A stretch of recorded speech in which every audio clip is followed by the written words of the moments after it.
और इसको अपने आचरण में लेके आना है। तो जितने भी संत आज तक आए सबने एक ही बात करी, लेकिन हम उसको समझ नहीं पाए। जितने भी पीर पैगंबर आए सबने एक ही बात करी, लेकिन हम उसे समझ नहीं पाए। समझ नहीं पाए इसीलिए अलग अलग होके बैठ गए। कोई हिंदू बन गया, कोई मुसलमान बन गया, कोई सिख बन गया, कोई ईसाई बन गया।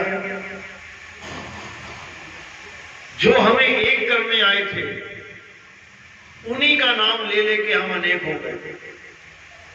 कभी किसी नबी ने, कभी किसी महात्मा ने, कभी किसी संत ने ये नहीं कहा कि परमात्मा दो है।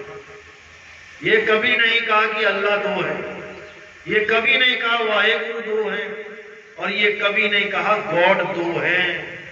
तो ये दो किया किसने? ये हम दो हो कैसे गए? जब तक हमने इस पे विचार नहीं किया हम हमेशा ही 2, 3, 4, 5, 10 में बटे रहेंगे।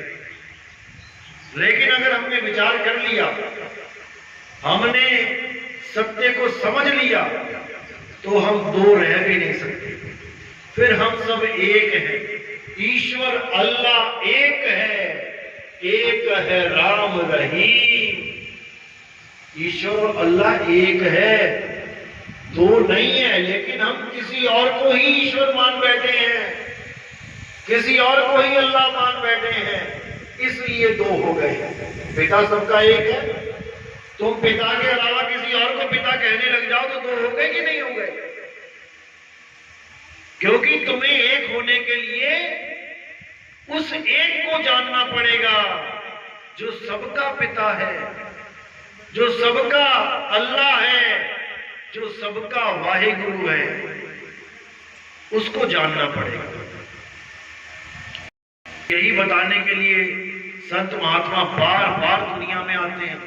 यूं कह लो कि अल्लाह बार बार तुम पर दया करके अपना कोई ना कोई नबी भेजता रहता है, अपना कोई ना कोई संत महात्मा भेजता रहता है, अपना कोई ना कोई मैसेंजर पैगंबर जो पैगाम लेके आता है उनको भेजता रहता है कि जाओ और इन सबको एक करके आओ।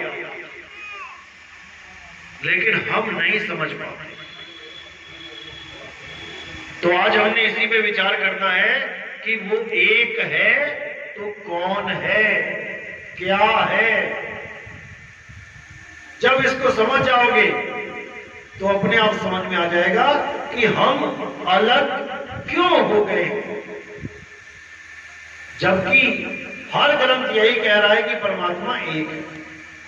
फिर दुविधा कहां है? जैसे पानी एक है, पूरी दुनिया में एक ही तरह का पानी पिया जाता है, प्यास एक ही पानी से बुझती है, हवा एक है, सारी दुनिया के जीव एक ही हवा लेते हैं, अग्नि एक है, सारी दुनिया के जीव उसी एक अग्नि से अपने काम निकाल रहे हैं। उसी प्रकार आसमान एक है, उसी आसमान को सब देख रहे हैं, एक है, कोई झगड़ा ही नहीं है। क्या इनके नाम अलग अलग नहीं है? पानी के कितने नाम भारत में अलग अलग चल रहे हैं? जल, नीर, तोय, जौल। लेकिन कोई झगड़ा नहीं है। कोई नहीं कह रहा कि पानी बड़ा है, नीर छोटा है, जल बड़ा है, वाटर छोटा है। एक भी नहीं कह रहा। क्यों नहीं कह रहा? कारण क्या है? क्योंकि आप वस्तु को जानते हो कि चाहे उसे वाटर कह लो, चाहे जल कह लो, चाहे उसे पानी कह लो, कौन झगड़े इसके पीछे? बल्कि जो झगड़ता है उसको समझाने की कोशिश करते हो। अरे नहीं नहीं, ये एक ही चीज के दो नाम है। क्या आग के अलग अलग नाम नहीं है? आग है, अगन है, अग्नि है, फायर है, पर कोई झगड़ा नहीं है। आसमान के नाम देखो, आसमान है, नभ है, गगन है, आकाश है, स्काई है, लेकिन कोई झगड़ा नहीं है। झगड़ा कहां है? अल्लाह बड़ा है, नहीं वाहिगुरु बड़ा है, नहीं गॉड बड़ा है, नहीं राम बड़ा है। अब ये झगड़ा कभी शांत होने वाला नहीं है। पर कब तक? जब तक आप ये नहीं समझ जाओ कि अल्लाह है क्या, वाहिगुरु है क्या, राम है क्या और गॉड है क्या। क्योंकि हमें ये बताने वाला कोई नहीं मिल रहा कि ये सब एक ही चीज के नाम हैं। हमें सब लड़ाने वाले मिल रहे हैं। उसने हमारे अल्लाह को छोटा कह दिया, वो हमारे राम को छोटा कह रहा है, उसने वाहिगुरु को छोटा कह दिया। इसी में झगड़े हो रहे हैं, जबकि ये सारे केवल उसके नाम हैं। ये नाम कहां से आए? ये तब आए जब आदमी ने बोलना, लिखना, पढ़ना सीख लिया। जब आदमी आदि मानव के रूप में आया था, जब आदमी इस दुनिया में आया था, क्या मोटरसाइकिल कारें लेके आया था? नंगा आया था इस दुनिया में। कोई खेती बाड़ी नहीं थी, कोई मकान नहीं थे। एक जानवर की तरह रहता था, शिकार करता था, हथियार भी नहीं थे, कच्चा मांस खाता था, आग भी नहीं थी। आग भी उसे खैरात में नहीं मिली है। अग्नि एक खोज है, चार तत्व उसको सीधे मिल गए, लेकिन पांचवा तत्व उसको खोजना पड़ा। आदि मानव के पास पांच तत्व होते हुए भी पांचवा गुप्त था। चार कौन से थे खुले? आसमान को देख सकता था, हवा को महसूस कर सकता था, सांस लेता था, धरती पे खड़ा था, पानी को पीता था। चार तत्व खुले थे, मिल गए खैरात में, लेकिन पांचवा तत्व अग्नि ये नहीं था और आज भी नहीं है। आज भी अगर एकदम अंधेरा हो जाए, लाइट चली जाए, तो तुम भी आदि मानव बन जाते हो। क्या ढूंढते हो? माचिस। वो क्या ढूंढ रहा था? पत्थर। वो पत्थर को ऐसे घिसता था, तुम माचिस को ऐसे घिस रहे हो। आदि मानव से ज्यादा नहीं हो तुम भी। जैसे ही वो रात में शिकार करने लगा, तो जब वो पत्थर मार के शिकार करता था, दिन में उसको समझ में ही नहीं आया कि पत्थर से पत्थर टकराने पे आग निकलती है, चिंगारी निकलती है। लेकिन जब उसने रात में शिकार किए और जब पत्थर से पत्थर टकराया, तब उसने देखा कि भाई कुछ चमकती है चीज यहाँ पे। तब उसने उन दोनों पत्थरों को टकराना शुरू कर दिया, घिसना शुरू कर दिया, और उसमें से जो आग निकली, तब उसने उस आग से कच्चा मांस पका के खाया। उस आग के द्वारा जानवरों से बचना सीखा कि जानवर आग से डरते हैं। तो ये खोज उसके जीवन में शुरू हो गई। ये पहली खोज है इस दुनिया की, पूरी दुनिया की पहली खोज अग्नि है। वहीं से इस आदि मानव का सारा खेल शुरू हो गया। अभी अक्षर नहीं आए हैं, याद रखना। अक्षर बाद में आए हैं, भाषाएं बाद में आई हैं। पहले अग्नि, उसके बाद धीरे धीरे धीरे उसने एक दूसरे से बात करना शुरू किया। पहले जानवरों की तरह करता था, जैसे एक कुत्ता दूसरे कुत्ते से करता है, एक चिड़िया दूसरी चिड़िया से करती है।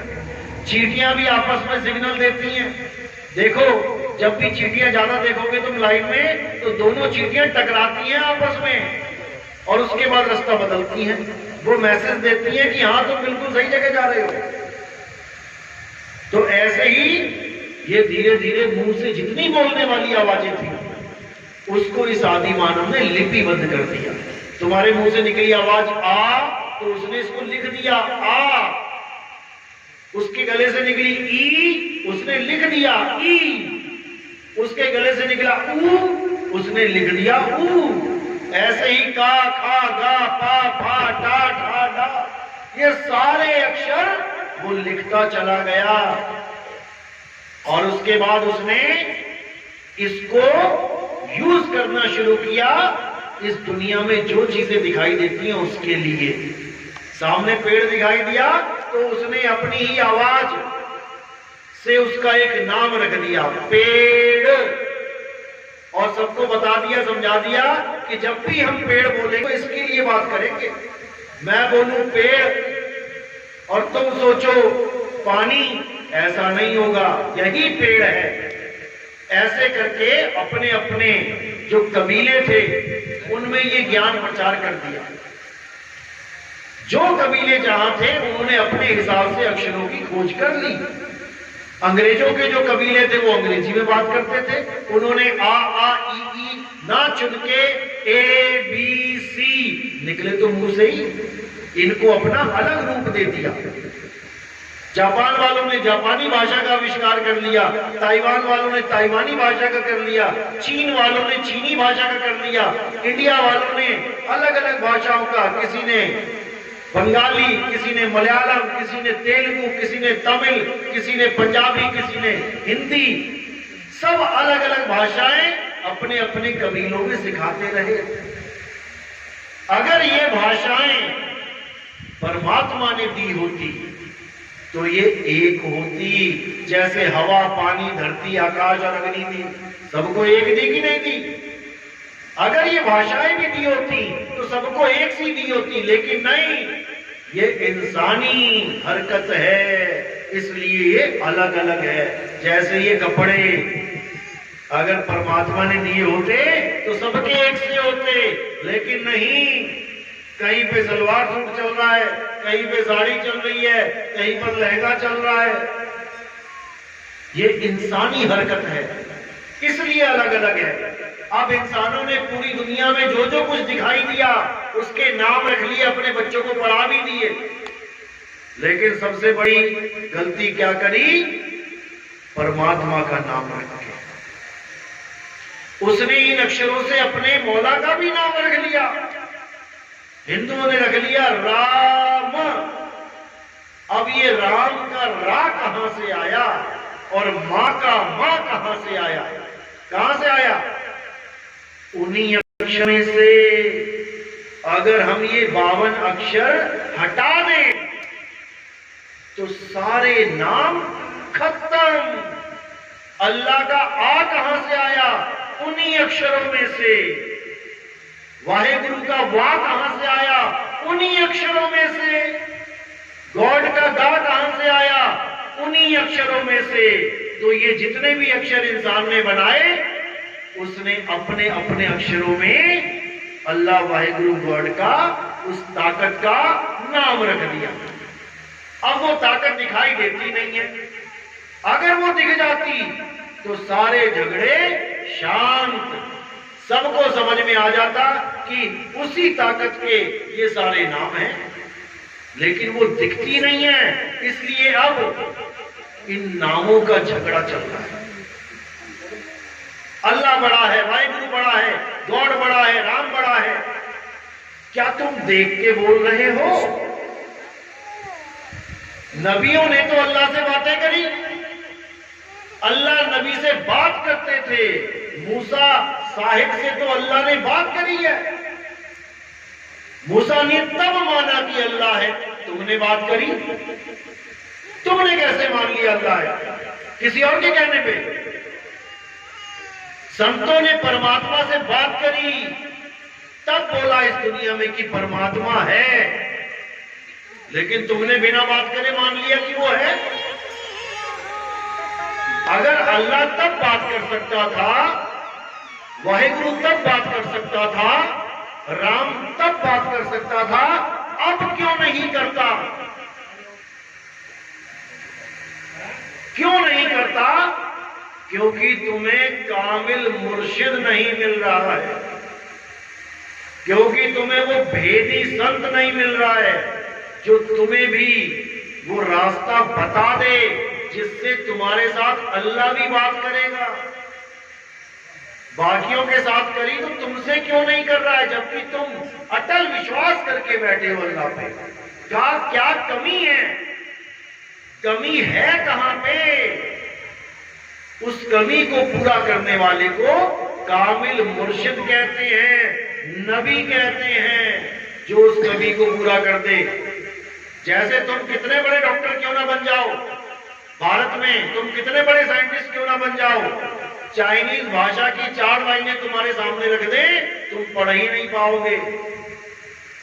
क्यों नहीं पढ़ पाओगे? क्योंकि तुम्हें वो भाषा सिखाने वाला कोई नहीं मिल रहा। और जब तुम चाइनीज सीखने लग जाओगे तो तुम्हें सारी भी चीजें समझ में आने लग जाएंगी कि क्या लिखा है चीनी भाषा में। इसी प्रकार गुरु, पैगंबर, पीर, नबी, ये सब आते हैं तुम्हें सिखाने कि अल्लाह से बात कैसे की जाती है, उसके साथ कैसे जुड़ा जाता है। मूसा जी को जब अल्लाह से बात करनी होती थी, वो एक पहाड़ पे चढ़ जाते थे। अब ये सांकेतिक ज्ञान है, ये तुम्हें समझाया जा रहा है कि अल्लाह से बात करने के लिए पहाड़ पे चढ़ा जाता है। अल्लाह की आवाज अगर पहाड़ तक आ सकती है तो क्या वो जमीन पे नहीं आ सकती? आ सकती है, लेकिन फिर भी पहाड़ पे जाते थे उनसे बात करने। और जब उन्होंने एक दिन अरदास लगा दी, क्योंकि ये प्रचलित है कि कोई अल्लाह को देख नहीं सकता, अल्लाह का कोई रूप नहीं है, कोई राम को देख नहीं सकता, राम का कोई रूप नहीं है, कोई वाहिगुरु को देख नहीं सकता, वाहिगुरु का कोई रूप नहीं है। मूसा साहिब ने जब अल्लाह से फरियाद करी कि या परवरदिगार, मैं तुम्हें देखना चाहता हूं, सबसे प्यारा जो था वो मूसा साहिब थे अल्लाह के। वैसे सारे प्यारे हैं, लेकिन उन्होंने जो जिद पकड़ी कि मैं देखना चाहता हूं, तब उन्होंने क्या कहा कि तू मुझे देख नहीं सकता। उन्होंने कहा नहीं, मैं देखना चाहता हूं। जब मैं बात कर सकता हूं, मैं सुन सकता हूं आपको, तो मैं देख क्यों नहीं सकता? मैं देखना चाहता हूं, मुझ पे दया करो। तब उन्होंने क्या किया?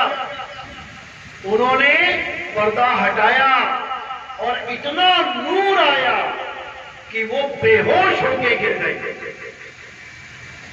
और कहते हैं वो जो पहाड़ था वो काजल की तरह काला हो गया। अब इसका मतलब वो अपने आप को दिखाना चाहता है, अल्लाह अपने आप को दिखाना चाहता है, लेकिन जो देख रहा है वो देख नहीं पा रहा है। जो उसको देखना चाहता था, कमी उसमें थी, वो नहीं देख पाया। नहीं तो जिसने हल्की सी झलक दिखाई वो पूरा ही पर्दा उठा देता। वो कुछ भी कर सकता है, लेकिन मूसा साहिब देख ही नहीं पाए, देखने से पहले ही बेहोश हो गए। तो कमी कहां पे है? अल्लाह में कमी नहीं है। वो दिखा सकता है अपने आप को, लेकिन सामने देखने वाले में कमी है। इसी प्रकार जो कहते हैं लोग कि भगवान को नहीं देखा जा सकता, वो तो मरने के बाद जाओगे तुम देखने। क्या मूसा साहिब उस वक्त जिंदा थे कि मरे हुए थे? संतों ने परमात्मा को प्राप्त किया, जिंदा प्राप्त किया कि मरने के बाद किया? जीते जी। मीराबाई ने क्या मरने के बाद महिमा गाई? रविदास जी ने क्या मरने के बाद बोला? कबीर साहब ने क्या मरने के बाद बताया कि राम कोई है? नानक साहब ने मक्का मदीना तक जाके ढिंढोरा पीटा, क्या उनको मरने के बाद परमात्मा मिला? लेकिन तुम लोग को क्या बता रखा है कि मरने के बाद भगवान मिलता है। अरे जिसको मिला जीते जी मिला, मरने के बाद तो गर्भ मिलता है, गर्भ जून में जाओगे। लेकिन किसी को समझ में नहीं आ रहा है।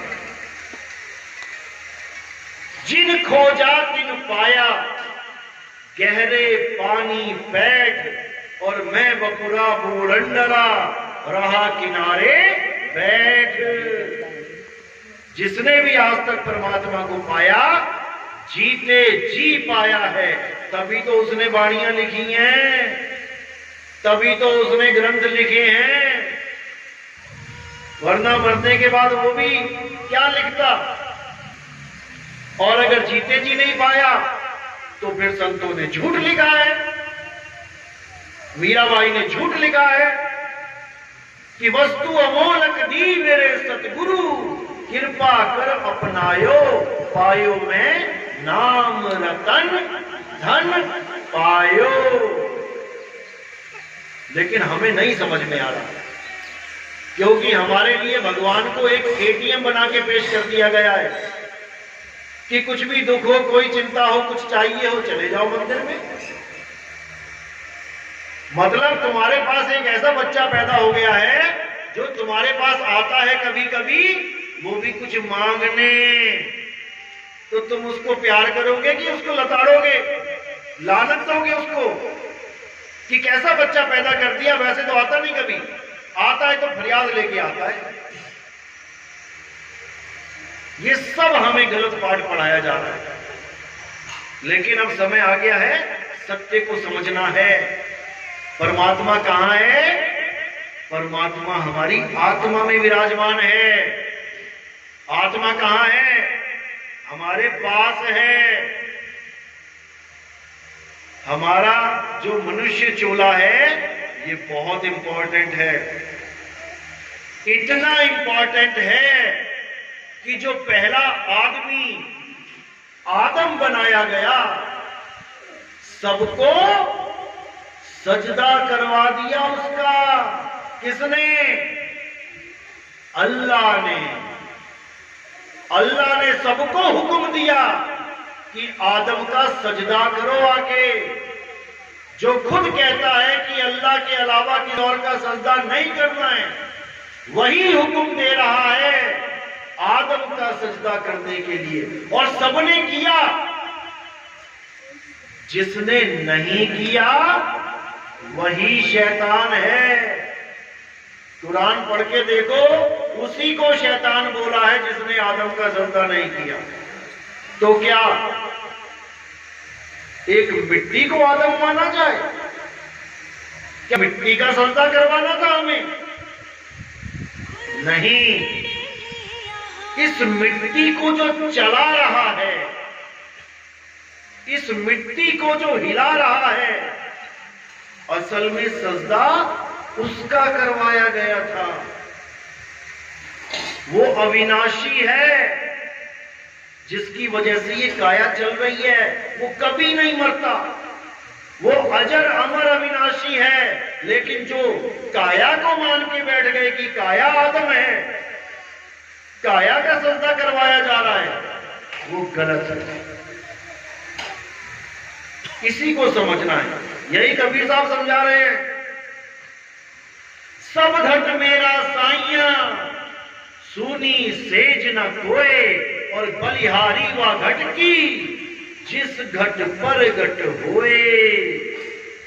बलिहार जाते हैं उस घट की। आज संतों महात्माओं को क्यों पूजा जा रहा है? क्योंकि उन्होंने घट किया है, मालिक की दया से वो प्रकट हुआ है। इसी प्रकार उस परमात्मा को जानना है जो हम सबका एक है। वही रब्बुल आलमीन है। सारे आलम का एक रब है, सारी दुनिया का एक परमात्मा है। और उसी की वजह से हिंदू, मुस्लिम, सिख, ईसाई सारे ही चल रहे हैं, नौकरियां कर रहे हैं, खा रहे हैं, पी रहे हैं। कभी वाहिगुरु ने नहीं एक सोचा कि केवल सिखों को मैं हवा पानी दे देता हूं, चलने की ताकत दे देता हूं, मुसलमानों और हिंदुओं को खत्म कर देता हूं इस दुनिया से। कभी वाहिगुरु ने नहीं सोचा, कभी अल्लाह ने नहीं सोचा कि इस सारी दुनिया में केवल उसी को रखा जाए जो केवल और केवल अल्लाह को मानते हैं। हिंदुओं को और ईसाइयों को, सिखों को खत्म कर दिया जाए, नहीं तो सारे खत्म हो जाते। एक हुक्म की देरी है बस। कभी राम ने नहीं ये सोचा कि मुसलमानों का सफाया कर दिया जाए, ईसाइयों का सफाया कर दिया जाए। ये केवल एक आदमी की तुच्छ बुद्धि है, उसकी घटिया सोच है कि यहां पर केवल हमारे ही लोग रहे। यही दुविधा है। कभी राम और अल्लाह वाहिगुरु आपस में लड़के फैसला कर लेना कौन बड़ा है, हम उसी को मान लेंगे। लेकिन वो कभी लड़ने वाले नहीं है, क्योंकि वो एक ही है, वो किससे लड़ेगा। ये 2, 4, 5 तो हमने बना दिए हैं। अब इसी को समझ के, बूझ के एक कर देना है, झगड़ा तभी शांत होगा। इसी को एक करने के लिए संत महात्मा आते हैं। 4 किताबें उतारी गई, तौरात, ज़बूर, बाइबल और कुरान। एक ही परमात्मा को, एक ही अल्लाह को समझाने के लिए 4 किताबें उतार दी गई। तब भी क्या सब एक हो गए? उन 4 किताबों को पकड़ के 4 धर्म बना दिए, जबकि चारों किताबों में ये लिखा है कि अल्लाह एक है। ये हमारी छोटी सोच है, जो हम उन संतों को पकड़ के नया धर्म बना देते हैं। जो संत हमें पुराने धर्मों से जो हम बटे हुए हैं एक करने के लिए आते हैं, केवल हमारी छोटी सोच की वजह से। इसीलिए कबीर साहब ने सबको एक करने के लिए क्या बोला वाणी में? 12 पंथ काल फुरमाना, भूले जीव न जाए ठिकाना। 13वें पंथ हम ही चले आए और सब पंथ मेट के एक पंथ चलाएं। सारी दुनिया के जितने भी लोग अलग अलग होके घूम रहे हैं, उन सबको एक करने वाला जब इस दुनिया में आएगा तो समझ जाना कि मैं आ गया हूं, क्योंकि मैं कोई शरीर नहीं हूं, मैं ज्ञान हूं। हम सब ज्ञान से एक होते हैं और शरीरों से अनेक हो जाते हैं। मोहम्मद साहब आए, रविदास जी आए, नानक जी आए, मूसा जी आए, ईसा मसीह जी आए। हम सब शरीरों को पकड़ के अलग अलग हो गए। इन्हीं महात्माओं के शरीरों को पकड़ के अलग हो गए, जबकि वो ज्ञान एक ही देने आए थे। अब एक कैसे होंगे? शरीरों को छोड़ के ज्ञान को पकड़ लो, तब तुम एक हो जाओगे। और कोई जरिया नहीं है और कोई ऑप्शन नहीं है कि तुम्हें कोई एक कर सके, क्योंकि बड़े छोटे का ये झगड़ा सदा रहेगा, तब तक जब तक तुम शरीरों को पकड़ के बैठे। ज्ञान आधार से आ जाओगे तो एक हो जाओगे, लेकिन तब होगे जब विवेक को जगाओगे। तो सबसे बड़ी चीज क्या है? विवेक। इसीलिए कबीर साहब ने बोला, गुरु मेरे सब ही बड़े, अपनी अपनी ठौर शब्द विवेकी पारखी, सो माथे का मोर। जो विवेकी गुरु है और जो शब्द को जानता है, वही माथे का मोर है, उसी की शरण में जाना है। लेकिन कब? जब उसको तुम पहचान जाओगे। किसी लड़की की शादी है, अब शादी में जितने भी लोग आते हैं सब सज धज के आते हैं, जितने भी लड़के आते हैं सब अच्छे अच्छे कपड़े पहन के आते हैं, नए नए कपड़े पहन के जाते हो ना, हजारों रुपए का कोट, हजारों रुपए की पैंट। अब वो पति को कैसे समझे कि मेरा पति कहाँ है, कैसे पहचाने? कपड़ों से पहचानेगी क्या? किससे पहचानेगी? शक्ल से। हैं? शक्ल से। जो ये ऊपर टांग रखा उसने, चेहरे से पहचानेगी, मोड़ से पहचानेगी कि ये है मेरा पति, बाकी तो बाराती है। इसी प्रकार गुरु मेरे सब ही बड़े। क्या बारातियों की खातिरदारी नहीं होती? जो दूल्हे को खिलाया जाता है क्या वो बारातियों को नहीं मिलता? हर आइटम मिलती है, लेकिन वरमाला कहां जाएगी? केवल पति के गले में। इस प्रकार गुरु मेरे सब ही बड़े, अपनी अपनी और सबको मान सम्मान दे दो, क्या दिक्कत है? लेकिन चरण में किसकी जाना है? शब्द विवेकी पारखी सो माथे का मोर। उसी को सिर पे बैठाना है जो शब्द विवेकी है, जो इन शब्दों में नहीं फंसा है 52 अक्षरों में कि किसी गुरु के पास जाके तुम नाम ले आई तो क्या नाम दिया? हिंदी में दे दिया। क्यों? क्योंकि तुम हिंदी समझती थी। अमेरिका में जब नाम लिया जाके गुरु ने अंग्रेजी में नाम दे दिया क्योंकि वो गुरु अंग्रेज है। किसी ने गुजराती गुरु कर दिया, गुजराती में नाम दे दिया उसने भगवान का। ये सब अधूरे गुरु हैं। बोलने लिखने पढ़ने वाले नाम देते हैं, जो भाषाओं वाले नाम देते हैं, ये सब नाम तब बने हैं जब आदमी ने पढ़ना लिखना सीखा। लेकिन वो नाम क्या है जो तब भी था जब ये दुनिया भी नहीं बनी थी? वो कौन सा नाम है? कहते राम नाम सत्य है। जब ये दुनिया भी नहीं थी, आदमी भी नहीं था, कुछ लिखने बोलने पढ़ने वाला भी नहीं था, तो राम के 2 अक्षर कहां थे? रा कहां था? मां कहां था?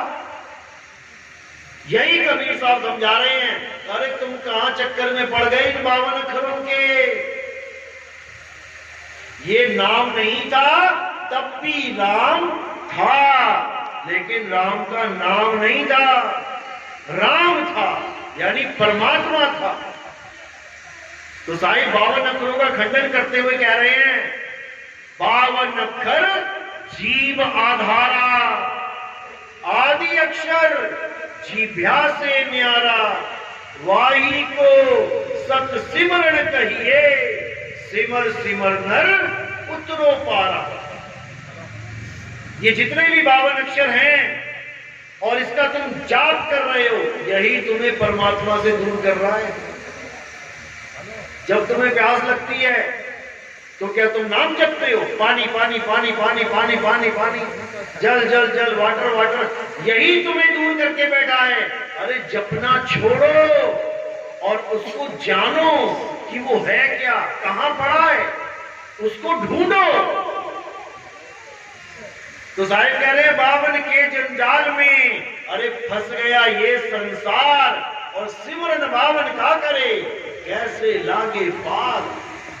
चाहिए था परमात्मा, पकड़ लिए परमात्मा के नाम, अभी नहीं नामों में उलझ जाओ। इसीलिए साहब ने कहा मुंह को कहां ढूंढे रे बंदे, मैं तो तेरे पास में खोजी होए तुरंत मिल जाऊं एक पल की तलाश में। नाम है जप में, नाम है तप में।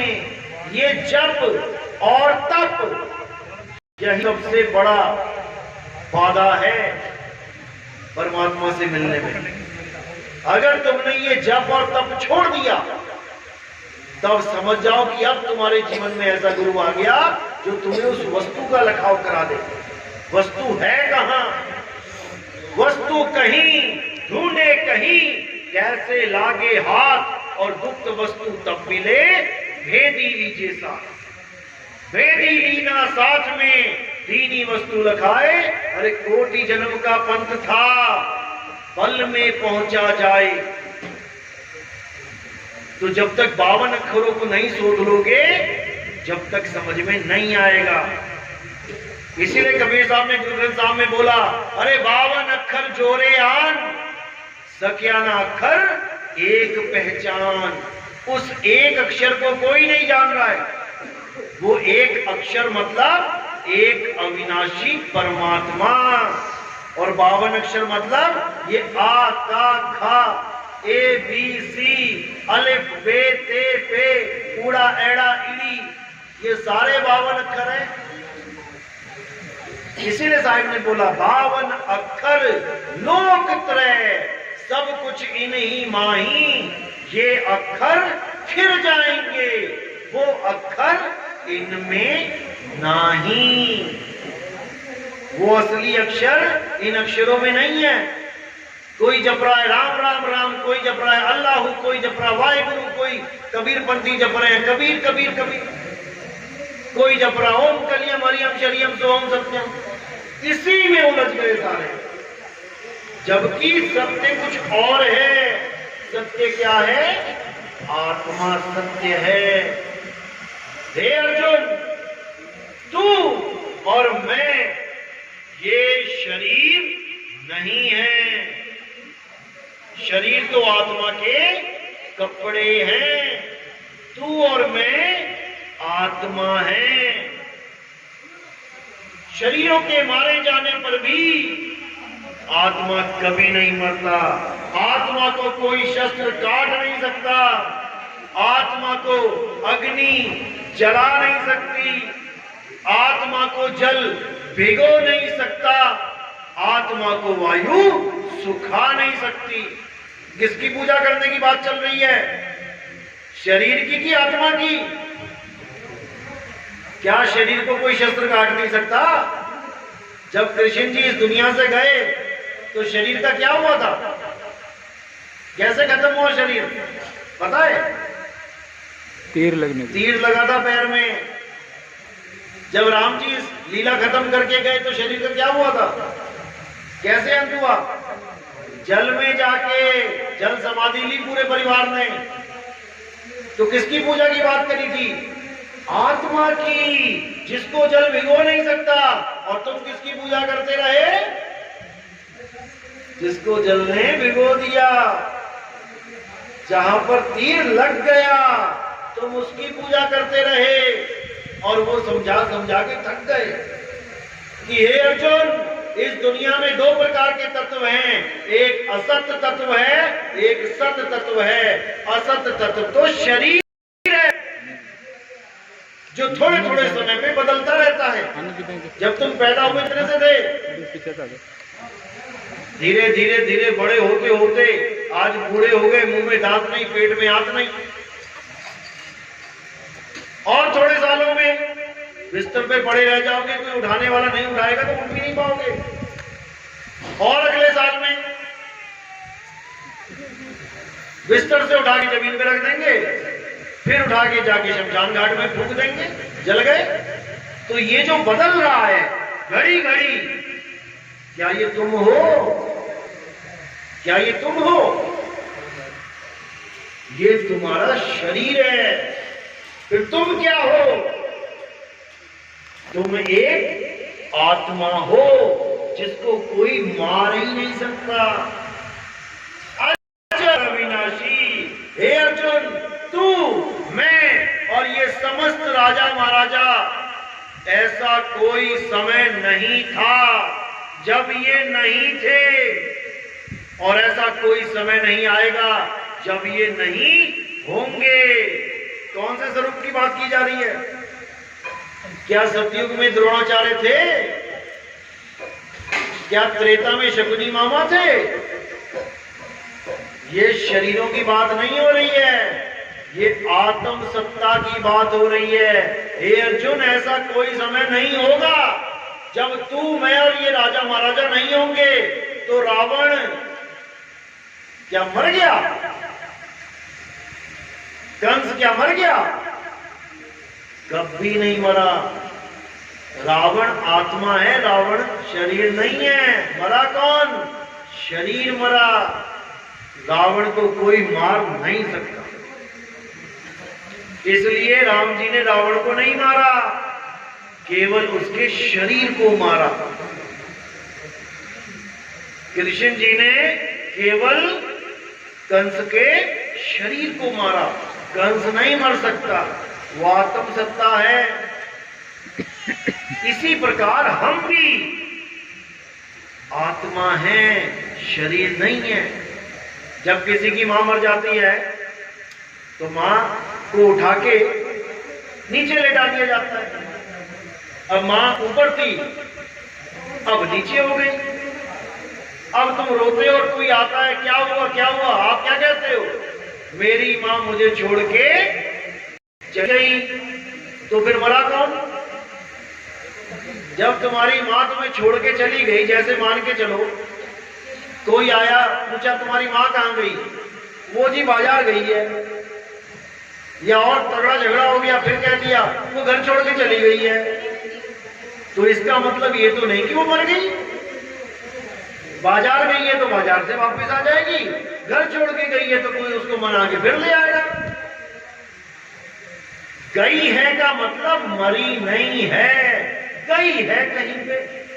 इसी प्रकार जब आपके यहाँ कोई डेड बॉडी पड़ी होती है और आप कहते हो कि मेरे पिताजी मुझे छोड़ के चले गए ना, मरे थोड़ी नहीं है। मरा कौन? शरीर। इसका मतलब पिताजी शरीर नहीं थे, माताजी शरीर नहीं थी। पिताजी और माताजी तो छोड़ के गए हैं, तुमने देखा उनको जाते हुए? तुम देख पाए क्या? इसका मतलब जब वो जाते हैं तो दिखते नहीं हैं, तो उनका क्या स्वरूप हुआ? उनकी फोटो खींच के दिखाओ। किसकी फोटो खींचते रहे आज तक? सेल्फियां लेते रहे साथ में बैठा के, पिताजी को या पिताजी के शरीर को? यानी ऐसे समझ लो कि एक तोता और पिंजड़ा है। पिंजड़ा क्या है? ये शरीर। और तोता क्या है? एक पक्षी। पिंजड़ा है लोहे का, तोता भी लोहे का होता है क्या? पिंजड़ा अलग है, तोता अलग है।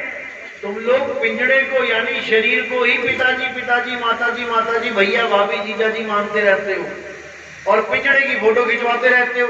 ये भी पिंजड़ा, वो भी पिंजड़ा, पिंजड़ा पिंजड़ा सामने आके स्माइल देते हैं, हंसते हुए पिंजड़े की फोटो खिंचवा लेते हो।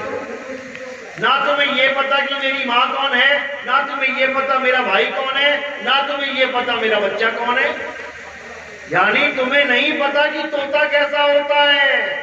तुम सब पिंजड़ों से प्रेम करने में लगे हुए हो, और जब तोता उड़ जाता है तो पिंजड़ा हिलना डुलना बंद हो जाता है, उसको उठा के फूलवाते हो, फिर मर गया मर गया मर गया, मेरी माँ मर गई, मेरा बाप मर गया। यानी तोता उड़ गया और तुम कह रहे हो पिंजड़ा मर गया, पिंजड़ा मर गया। अब कोई कहता है जब तक तुमने पिताजी का क्रियाकर्म नहीं करवा दिया तब तक उनको मुक्ति नहीं मिलेगी। ठीक है भाई, आज शाम को पिताजी की डेथ हो गई, मर गए, मान के चलो शाम को मरे तो शाम को अग्नि नहीं देते हैं, सुबह तक संभाल के रखना पड़ेगा शरीर। तो शाम को पिताजी एक्सपायर हो गए, सुबह को सारे रिश्तेदार आ गए। अब उठा के पिताजी को शमशान घाट में रखा है, चिता पे। यानी कि तोता शाम को उड़ गया। पिताजी तोता है कि पिंजड़ा है? तोता। तोता। शाम को तोता उड़ गया, अब पिंजड़ा पड़ा हुआ है। अब सुबह तक लोग आए, उस पिंजड़े को उठाया, जाके चिता पे रख दिया, आग लगा दी। तो क्रियाक्रम तोते का किया कि पिंजड़े का? पिंजड़े का। पिंजड़े का। और कार्ड पे क्या लिखवाया था? मेरे पिताजी का क्रियाक्रम है। अरे पिताजी तो शाम के उड़ गए, तो पिताजी को मुक्ति कैसे मिलेगी? तोते को मुक्ति कैसे मिलेगी? पिंजड़े का क्रियाक्रम करके। नहीं समझ में आता किसी को। ये बुद्धि तब तक नहीं सुलझेगी जब तक तुम गीता नहीं पढ़ोगे ढंग से। किस किस ने पढ़ी है गीता? हाथ खड़े करो। कितने साल हो गए हिंदू धर्म में? कोई और अपने ग्रंथ पढ़ता है ना, तुम्हें प्रॉब्लम हो जाती है। मदरसों में तो कुरान पढ़ाई जाती है। अरे शर्म करो तुम लोग नहीं पढ़ा रहे हो अपने ग्रंथ लोगों को। वो तो बहुत अच्छा काम कर रहे हैं, अपने अपने ग्रंथों को पढ़ा रहे हैं।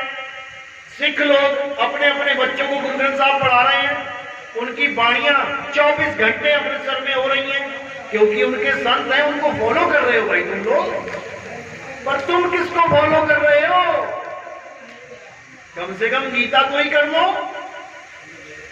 गीता पढ़ने भर से तुम्हें अपने शरीर का और अपनी आत्मा का ज्ञान हो जाता है। पढ़ो उसको, अध्याय 2 बोल रहा हूं ये मैं। इतना कुछ लिखा है गीता में, लेकिन तुम्हें कुछ नहीं आता, जीरो। और जहां लठबाजी की बात हो वहां सारे खड़े हो जाएंगे हमारे धर्म के बारे। अरे अपने धर्म के बारे में पहले हमें पढ़ना चाहिए, हमारी गीता क्या कह रही है। एक जगह भी नहीं लिखा कि देवी देवताओं की पूजा करो, एक जगह भी नहीं लिखा। कृष्ण जी ने पर्वत उठाया उंगली पे, सब मानते हो। कौन से राक्षस के साथ युद्ध हो रहा था?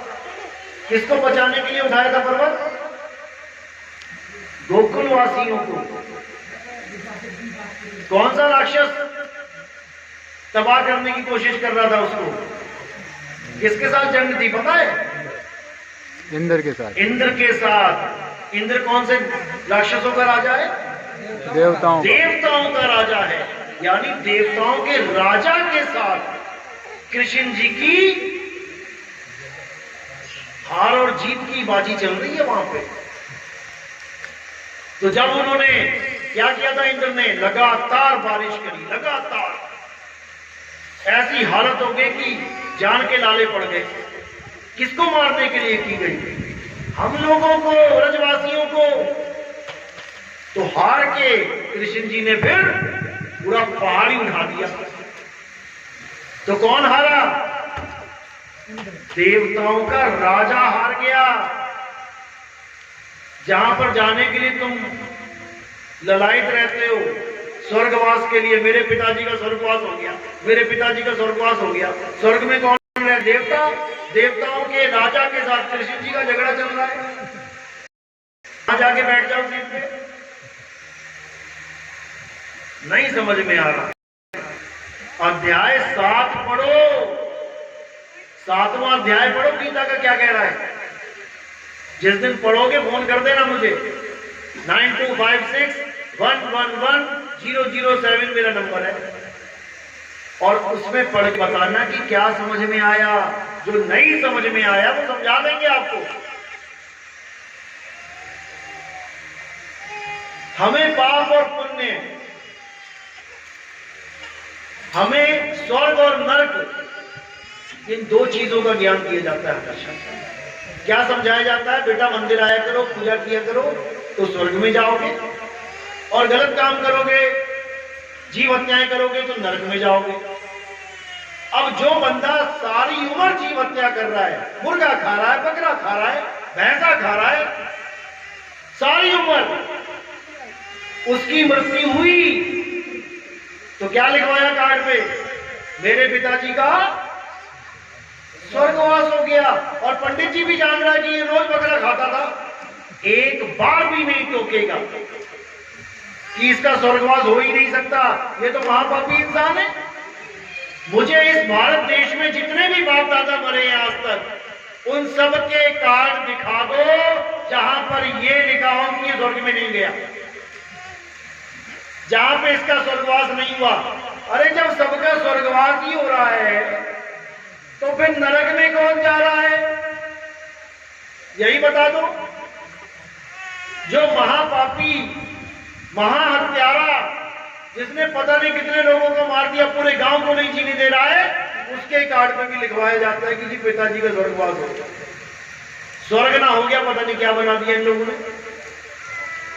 इसलिए बार बार संत महात्मा समझाते हैं, ना स्वर्ग में जाना है ना नरक में जाना है। कहां जाना है? कहां जाएंगे?